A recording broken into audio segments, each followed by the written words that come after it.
Hello दोस्तों, आप सभी को और एक नई वीडियो में स्वागत है। आज की इस वीडियो में हम एक टॉपिक के बारे में बात करेंगे। वह टॉपिक है the four fold pattern.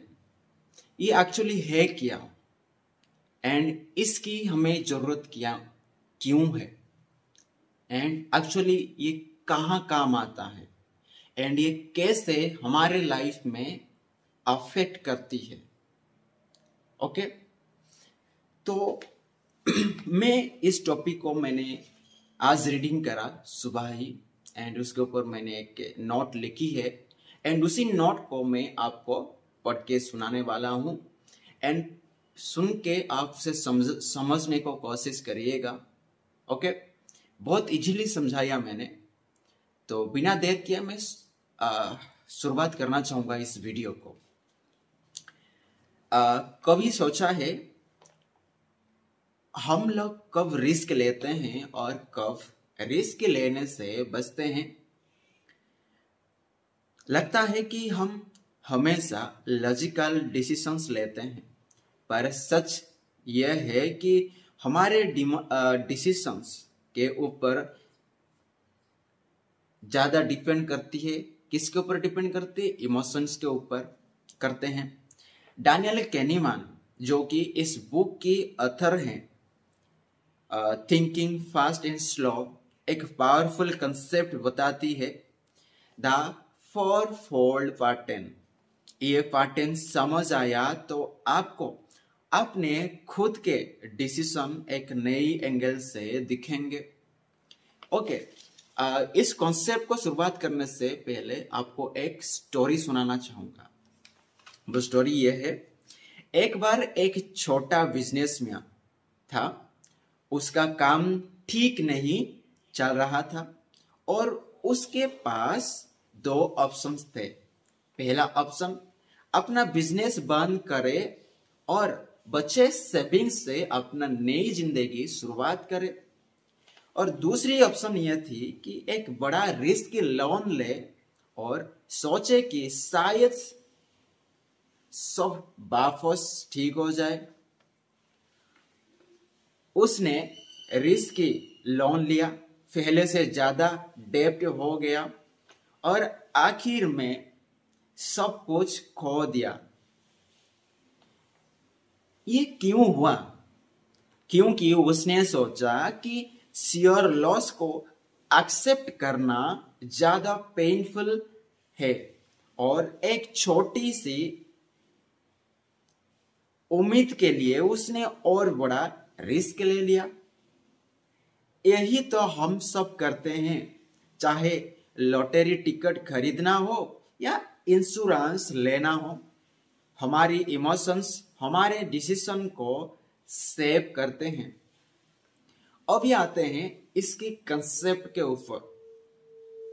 The four fold pattern एक साइकोलॉजिकल मैप है जो दिखाता है कि हम लोग गेन्स और लॉसेस को अलग तरीकों से ट्रीट करते हैं और कैसे प्रोबेबिलिटी को हमारे दिमाग पर अजीब असर होता है। तो दो डायमेंशन होते हैं, पहला प्रोबेबिलिटी, दूसरा आउटकम। प्रोबेबिलिटी हाई और लो, और आउटकम्स गेन हो सकते हैं या लॉस हो सकता है। इनके कॉम्बिनेशन से बनते हैं four boxes: high probability gains, high probability losses, लो प्रोबेबिलिटी गेन्स, लो प्रोबेबिलिटी लॉसेस। तो पहले होता है हाई प्रोबेबिलिटी गेन, मतलब रिस्क अवर्स।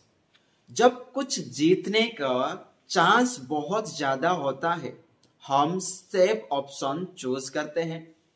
एग्जाम्पल तौर पे देखें तो अगर 95% चांस है 10,000 जीतने का या 9,500 अभी लेने का, तो ज्यादा लोग 9,500 लेते हैं। लेकिन क्यों? क्योंकि डिसअपॉइंटमेंट का डर ज्यादा स्ट्रॉन्ग होता है। दूसरी हाई प्रोबेबिलिटी लॉसेस, ये है रिस्क सीकिंग। जब कुछ खोना ऑलमोस्ट पक्का होता है, हम रिस्क ऑप्शन चूज करते हैं।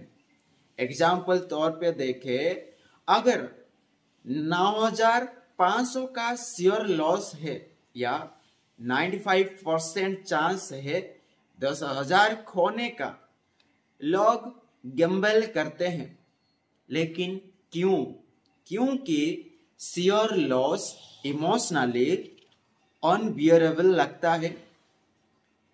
तीसरी लो प्रोबेबिलिटी गेन्स, यहां पर risk seeking. Lottery tickets chance लगभग 0 है, पर हम खरीदते हैं। क्यों? क्योंकि एक सपना बेचना बहुत पावरफुल है। चौथी है लो probability losses, risk averse. Insurance छोटी प्रोबेबिलिटी है डिजास्टर की, पर हम ज्यादा पैसे देते हैं सिर्फ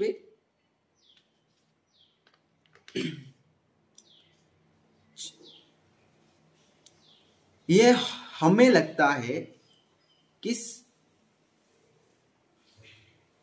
स्मार्ट डिसीजन है, चाहे मैथमेटिकली महंगा हो।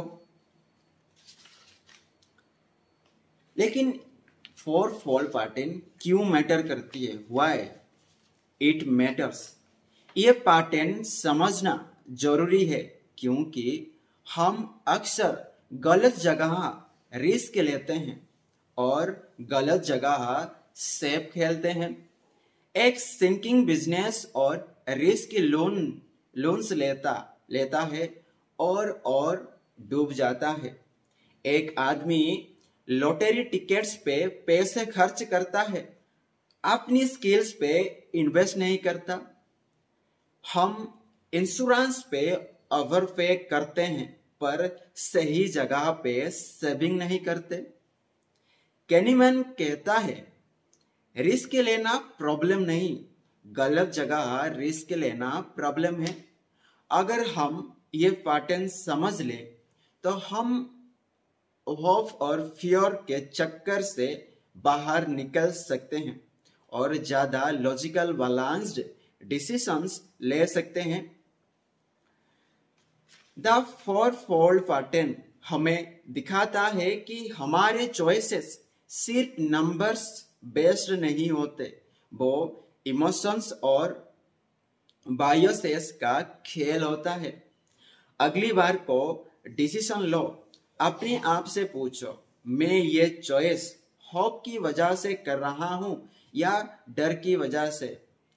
क्या ये रिस्क लॉजिकली वर्थ है? ये अवेयरनेस ही पहला स्टेप है बेटर डिसीजंस मेकिंग का। Okay, this is all about in this video. तो थैंक यू एंड जय श्री कृष्णा।